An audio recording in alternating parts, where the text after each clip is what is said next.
Bonjour à tous, donc nous continuons dans les halachot de Tfilat Kelim. On avait expliqué dans notre dernière vidéo que les Chachamim déduisaient du pasuk Ach Bemenida Itrata, donc qui se trouvait dans la paracha de la Milchemet Midian, de la guerre de Midian, qu'il fallait, mis à part la purification du fait du contact des morts et de la cachérisation du fait de l'usage avec des aliments non cachers, il fallait aussi tremper les ustensiles nouvellement acquis, les ustensiles Kélé Seouda nouvellement acquis, dans un mikvé valable. Ach Bemenida, dans les eaux de la Nida, donc les eaux valables pour une immersion concernant la Taharat Mishpacha, dans ces eaux-là, il faut tremper les ustensiles, il faut tremper les Kélé Seouda nouvellement acquis. Alors, on avait évoqué aussi la symbolique de cette mitzvah, on avait dit que la table juive devait être comme un misbéar, comme un autel, comme le misbéar du Beth Amikdash, et donc c'était un lieu de service divin, de sacerdoce.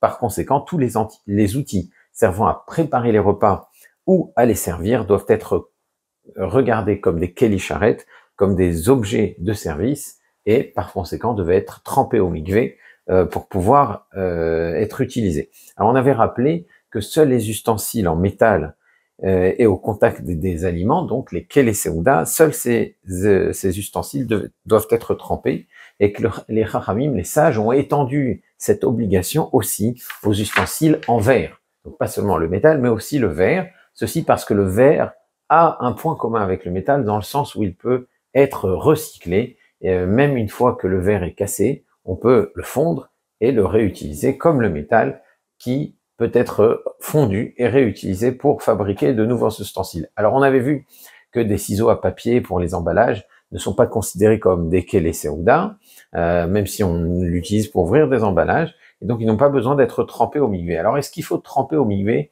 des ciseaux qui serviraient par exemple à couper des poireaux ou à travailler des légumes crus, mais dont on ne se servirait pas pour préparer des aliments déjà comestibles?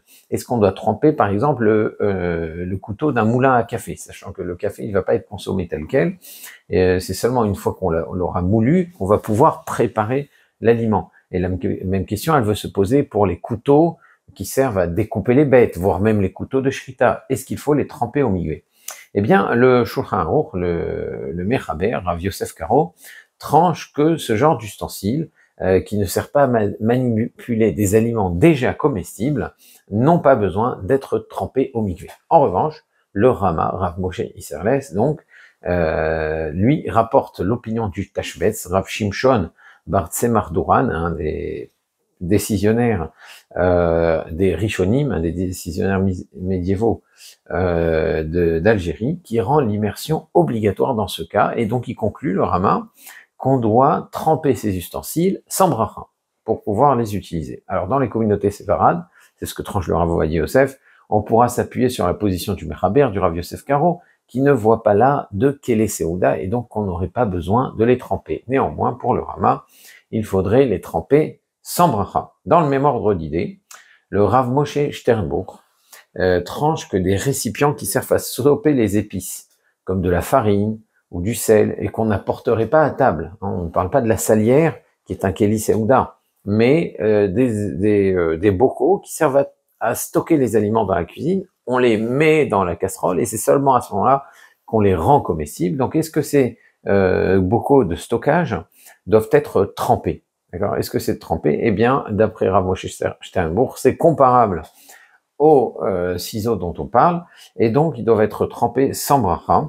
Par contre, une cocotte, un éplucheur, là, on est en train de manipuler des aliments qui sont comestibles. Une fois qu'on a terminé, la cocotte contient des aliments comestibles. L'éplucheur aussi, ça sert directement à préparer ce qui pourra être apporté directement à table, un casse-noix, une grille pour le barbecue, etc.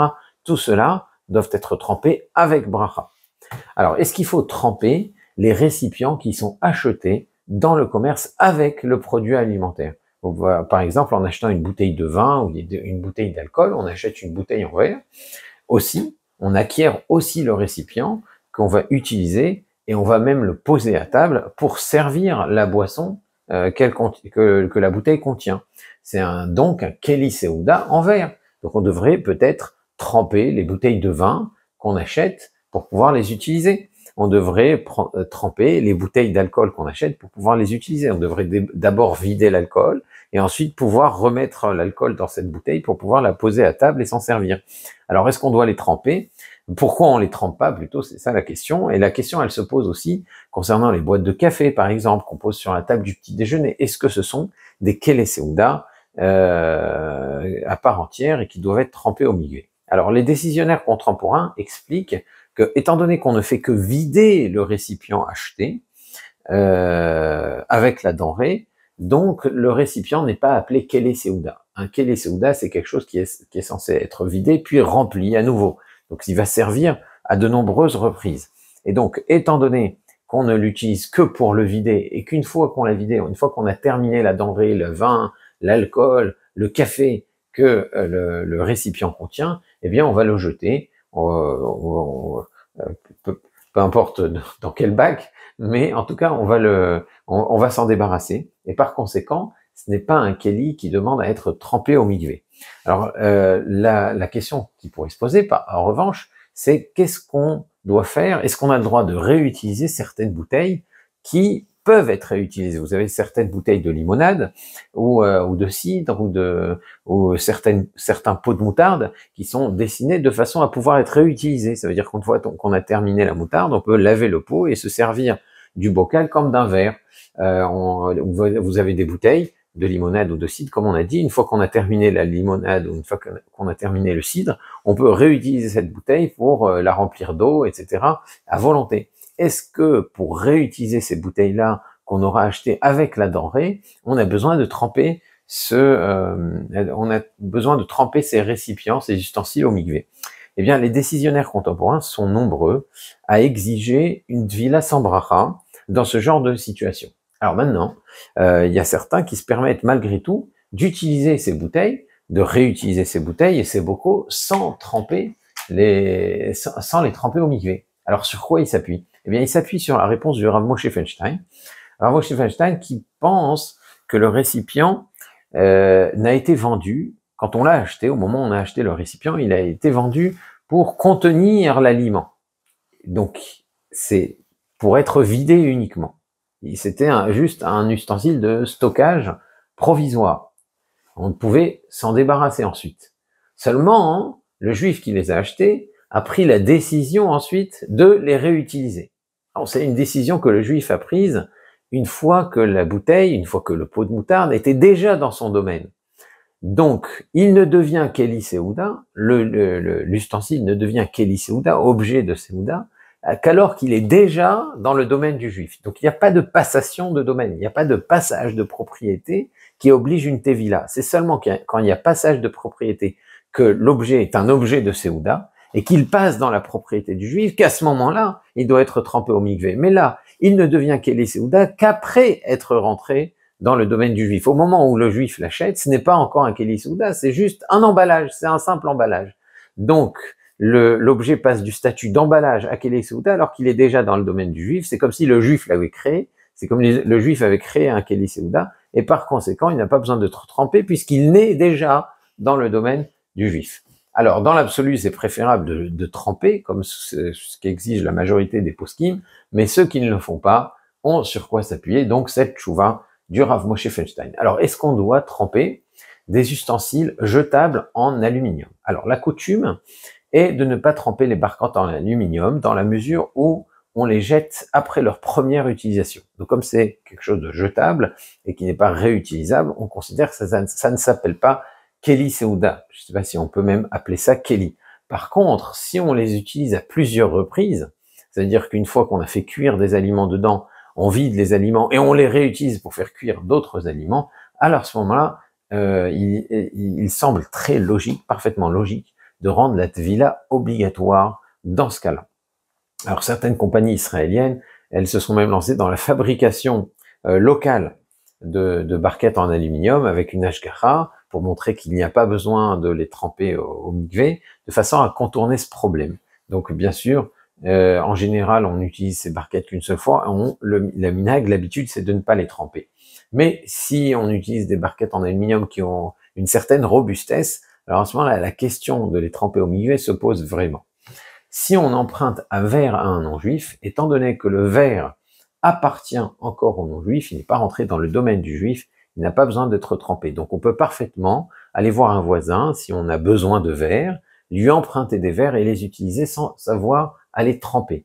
Je parle de verres en verre qui servent à froid et qui n'absorbent pas les aliments non cachers. Donc ça, de façon à ce qu'il n'y a pas de problème de cache-route là-dedans. La question est juste de savoir est-ce que je peux utiliser ces verres-là, ces verres qui sont parfaitement cachers, qui appartiennent à mon voisin non juif, est-ce que je peux les utiliser sans avoir à les tremper? Étant donné qu'ils ne m'appartiennent pas, eh bien l'immersion dans un mikvé n'est pas obligatoire et c'est permis. Alors ça sert d'ailleurs c'est une sorte de semi-solution qu'on utilise parfois pour les restaurateurs et pour les traiteurs, étant donné qu'il y a de grandes quantités de vaisselle, de verre à tremper et qu'il risque d'y avoir de lourdes pertes et que c'est des fois physiquement très difficile de tremper au mikvé toute cette quantité de vaisselle et de verre et de couverts. Eh bien, ce qu'on fait, c'est qu'on fait acquérir tous ces verres et ces couverts à un non-juif, on les laisse dans la possession d'un non-juif, et donc quand on les utilise sans tvila, sans immersion dans un mikvé, ça pose pas de problème parce que ça appartient pas encore à un juif. Donc ça, c'est une des solutions adoptées parfois pour contourner le problème de Tvilat Kelim concernant les restaurateurs et les traiteurs. Alors il y en a d'autres qui disent, c'est une chouva du Rav Ovadia Yosef, Rav Ovadia Yosef, il dit qu'un restaurateur n'est pas obligé de tremper ses ustensiles parce que quand ils achètent ces ustensiles, ils les achètent pas. Ils ne les achètent pas pour s'en servir pour une seouda, pour sa seouda, il s'en sert pour pouvoir commercer, pour vendre de la nourriture. Donc il s'en sert pour avoir des clients, pour sa clientèle. Par conséquent, ça ne s'appelle pas keli seouda, ça s'appelle des kelim, des outils de commerce.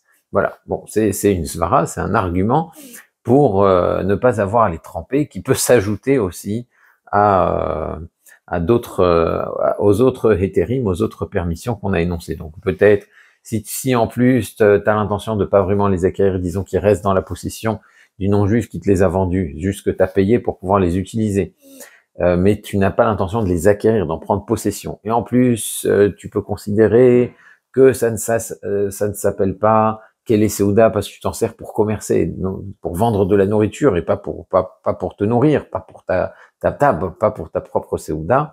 Donc c'est un autre argument encore pour ne pas avoir à les tremper. Donc c'est un cumul de, on va dire que ça s'appelle un cumul de coulottes. L'idéal, bien sûr, aurait été de les tremper quand même, mais en général, on s'appuie sur ce genre de permission. Alors, quand un objet doit être trempé au mikvé, il doit être entièrement immergé dans le bassin.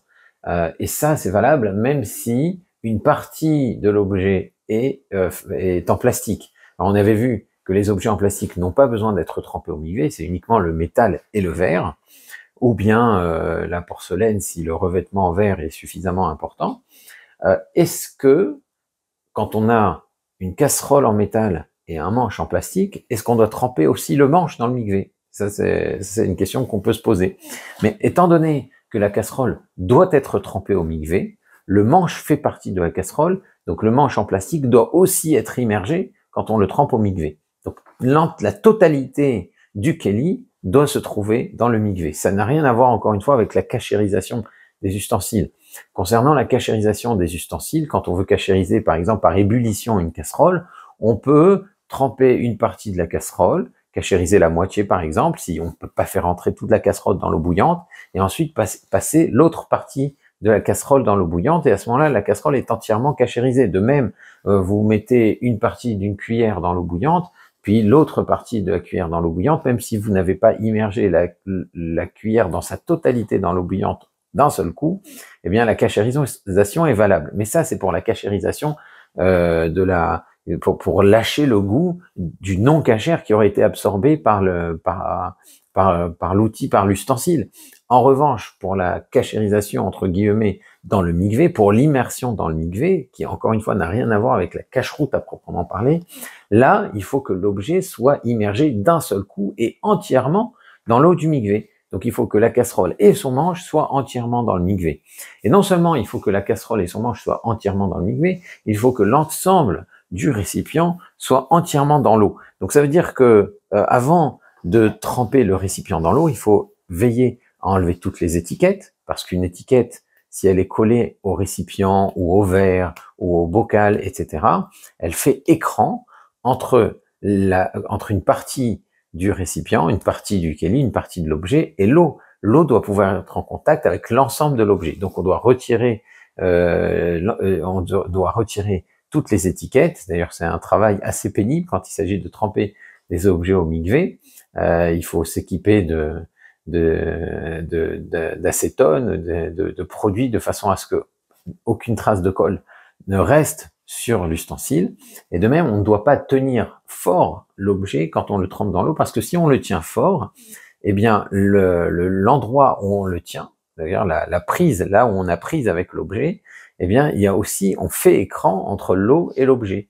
À moins de s'être trempé la main dans l'eau du mikvé auparavant pour attraper l'objet, à ce moment-là on considère que l'eau est partout, est en contact avec l'ensemble de l'objet. Sinon, ce qui vaut mieux, c'est mettre l'objet en question dans un bac perforé, grillagé, où l'eau est partout, et ensuite, et de cette façon-là, le tremper au mikvé. Bien sûr, il faut aussi faire attention dans le sens au sens dans lequel on immerge l'objet dans l'eau. Si vous avez une casserole et que vous la mettez retournée et vous la posez dans l'eau comme ça, il y aura des bulles. Dans le fond de la casserole, et l'eau n'aura pas touché la totalité de la casserole. Donc il faut la remplir d'eau. Les verres aussi, il faut les remplir d'eau et les tremper ainsi entièrement dans l'eau, de façon à ce qu'il n'y ait pas de bulles et que l'eau recouvre toute la surface de l'objet à tremper au mikvé. Donc on aura vu l'essentiel des halachot concernant la Dvilat Kelim. Si vous avez des questions, n'hésitez pas à les poser dans les commentaires ou dans notre discussion WhatsApp. Et d'ici la prochaine fois, je vous dis à très bientôt. Au revoir.